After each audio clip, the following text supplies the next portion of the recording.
Bom dia, sexto ano. Nós vamos estudar filosofia, certo?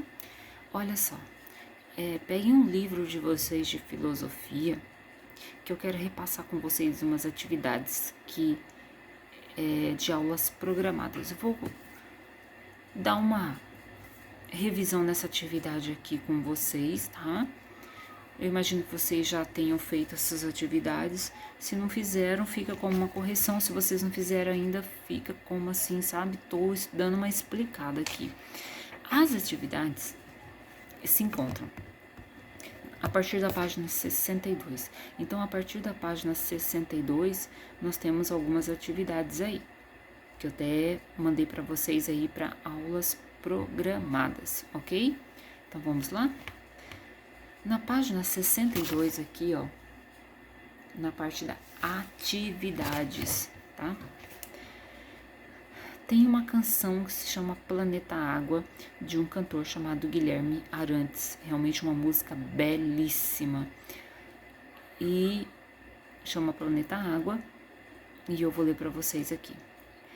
Água que nasce na fonte serena do mundo e que abre um profundo grotão. Água que faz inocente riacho e deságua na corrente do ribeirão. Águas escuras do rio que levam a fertilidade ao sertão. Águas que banham aldeias e matam a sede da população. Águas que caem das pedras no véu das cascatas, ronco de trovão. Tá falando de cachoeira aqui, né? E depois dormem tranquilas no leito dos lagos, no leito dos lagos. Águas dos igarapés, onde Iara, a mãe d'água, é misteriosa canção, água que o sol evapora pro céu e vai embora, virar nuvens de algodão. Gotas de água da chuva, alegre arco-íris sobre a plantação. Gotas de água da chuva tão tristes são lágrimas da inundação. Águas que movem moinhos são as mesmas águas que encharcam o chão. E sempre voltam humildes profundo da terra, profundo da terra. Terra, planeta, água. Terra, planeta, água.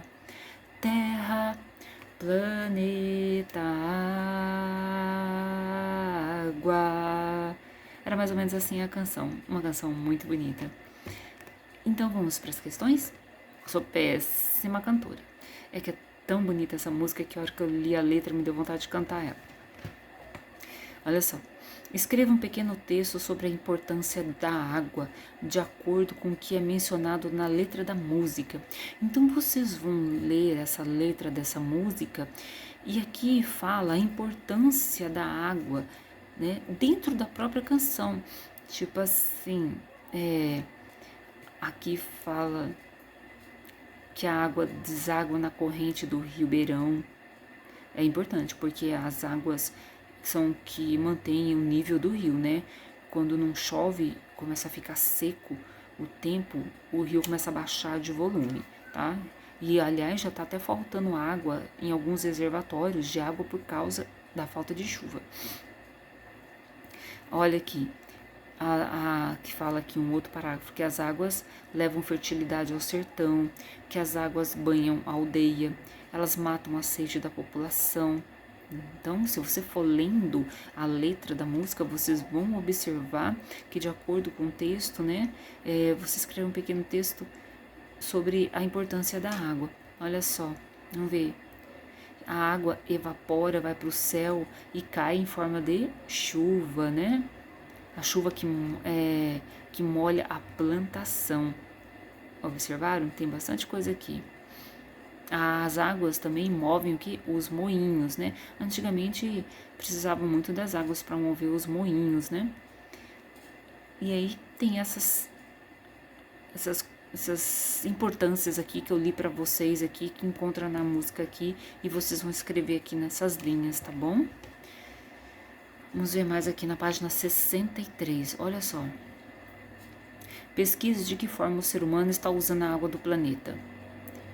Reflita sobre os dados obtidos e escreva um texto com o tema. Vocês vão escrever nessas linhas aqui um texto sobre isso aqui. Água, um recurso não renovável, tá?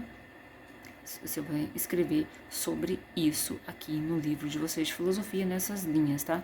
Água, um recurso não renovável, ok?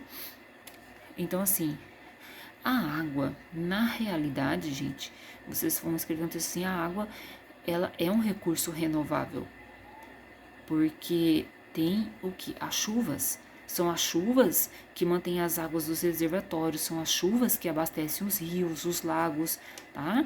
São as chuvas que abastecem. Então, a água é um recurso renovável, né? Agora, quando que a água poderia se transformar em um recurso não renovável? Se não houvesse mais chuva, né? E outra coisa, a água para ser aproveitada, ela precisa ser limpa, né? Mesmo sendo de rio, ela precisa ser limpa.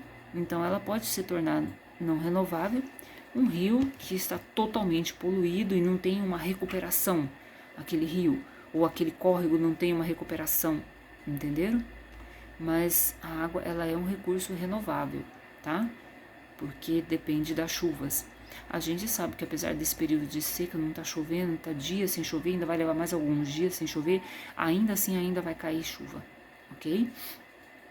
Então, assim, a água é um recurso renovável, porque ela depende das chuvas e as chuvas sempre vão existir, ok? Lógico que tem esses períodos de estiagem que abaixa o nível das águas dos reservatórios. Agora, um recurso não renovável aconteceria se não houvesse mais chuva, né? Aí não seria mais renovável. E ela pode se transformar em um recurso não renovável também, se as pessoas continuarem cada vez mais desperdiçando água, né? Porque a água, ela tá nos lençóis freáticos, nós dependemos da água da chuva, da água dos rios, né? Mas rio contaminado não tem como abastecer a população. Então, nesse sentido, pode ser uma água não, um recurso não renovável, ok? Então, vocês podem fazer esse texto não só justificando por que a água é um recurso não renovável, em que situação ela seria um recurso não renovável, tá? Aqui tem outro texto aqui, ó, na página 63. Leia o texto para responder os questionamentos que se seguem. As árvores e o machado. Um homem foi à floresta e pediu às árvores que lhe doassem um cabo para o seu machado. As árvores se reuniram e decidiram acatar o seu pedido, sacrificando uma jovem árvore para este fim.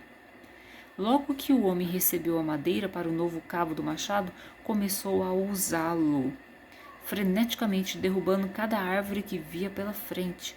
Pouco tempo passou e ele já havia derrubado com o seu machado as maiores e mais nobres árvores da floresta. Um velho carvalho, do alto da sua longa vida, lamentando tamanha destruição dos seus companheiros, diz a um cedro, seu vizinho, uma árvore conversando com a outra: viu só? Ao cortarmos aquela árvore para atender o pedido do homem, demos o primeiro passo para a perdição de todos nós, de todas nós. Se tivéssemos respeitado os direitos daquela jovem árvore, ainda teríamos os nossos próprios direitos, incluindo o de ficarmos de pé por muitos anos. Olha que interessante isso, né? Se a gente for pensar bem, os cabos dos machados são de madeira mesmo. Os cabos da enxada também são de madeira, tá? Que coisa bacana essa história, né? Que coisa bonita, né? Aí vem aqui, que lição pode ser aprendida com essa história, né? Que conta das árvores e o machado, que o homem pede para as árvores uma madeira para colocar no seu machado e ele usa um machado para destruir as árvores, né? Então, o que vocês podem aprender com essa história que vocês acabaram de ler aí comigo, que vocês já talvez tenham feito em casa, né? A gente não pode dar arma para quem não sabe usá-la de maneira coerente, da maneira correta. Então, aquela madeira que serviu de cabo para o machado acabou sendo uma arma que o homem começou a usar de maneira inconsequente, certo? Olha só, você acha que atualmente as pessoas estão agindo como o homem da fábula? Beneficiando-se da natureza e depois agredindo ou destruindo-a? A gente sabe, né, que os homens vêm agindo como esse homem da fábula, assim.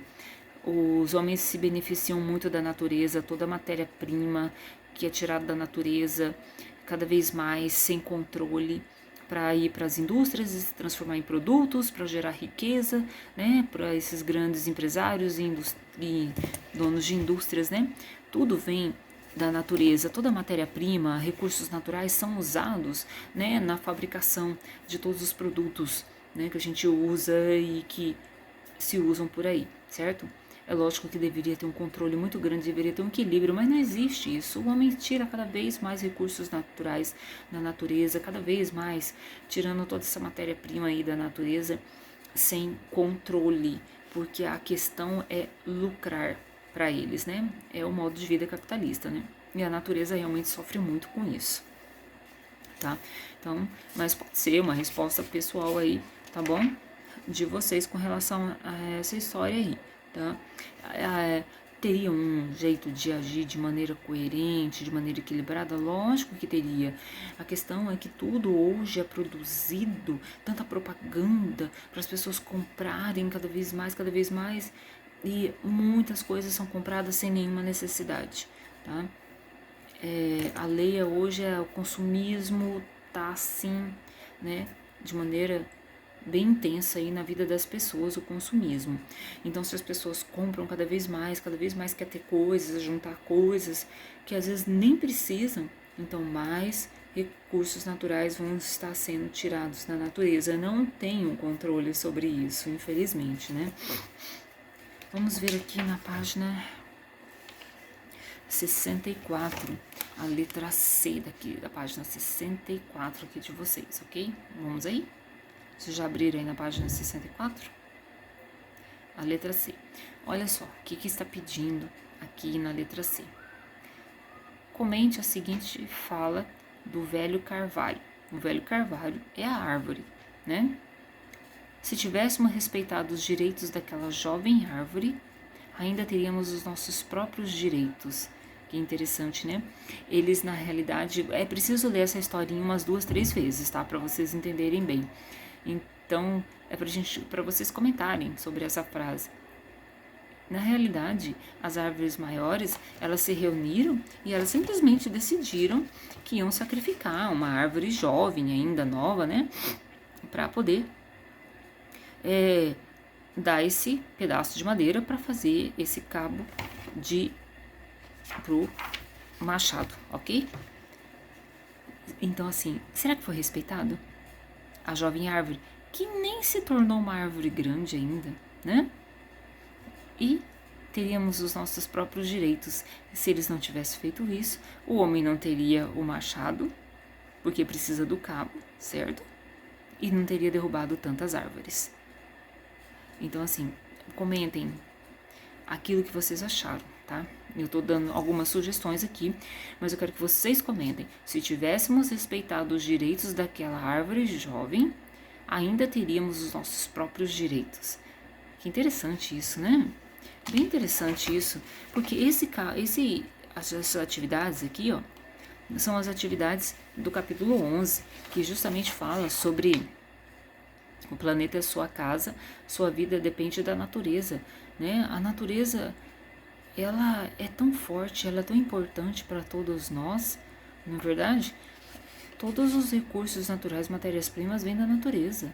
A gente precisa de mais, sem a natureza ninguém sobreviveria. Então não seria lógico, não seria assim consciente da parte do ser humano começar a preservar essa natureza? Começar a tirar menos recursos naturais, menos matéria-prima, preservar, cuidar? Interessante isso, né? É isso que o homem deveria estar fazendo. A natureza está pedindo socorro. Muitas coisas o homem vem fazendo e transformando e mudando e destruindo totalmente a natureza desse planeta. E realmente a natureza está pedindo socorro. Então, essas atividades baseadas nesses textinhos aí que vocês têm que fazer, ok? Então vocês façam, leiam. Sempre lembro uma coisa, porque esses textos de filosofia aqui, ler uma vez só, eles são bem complicados. Mas quando vocês pegar para ler umas 2, 3 vezes, vocês vão conseguir entender bem melhor, tá? Então façam os comentários de vocês aí nessas atividades, ok? lendo com bastante atenção, que vocês vão conseguir fazer. Eu imagino que vocês já tenham feito, mas se vocês não fizeram, então fica aí todas as minhas orientações com relação a essas atividades aí, tá bom? Então, até mais, até a próxima aula de filosofia. Tchau para vocês, sexto ano.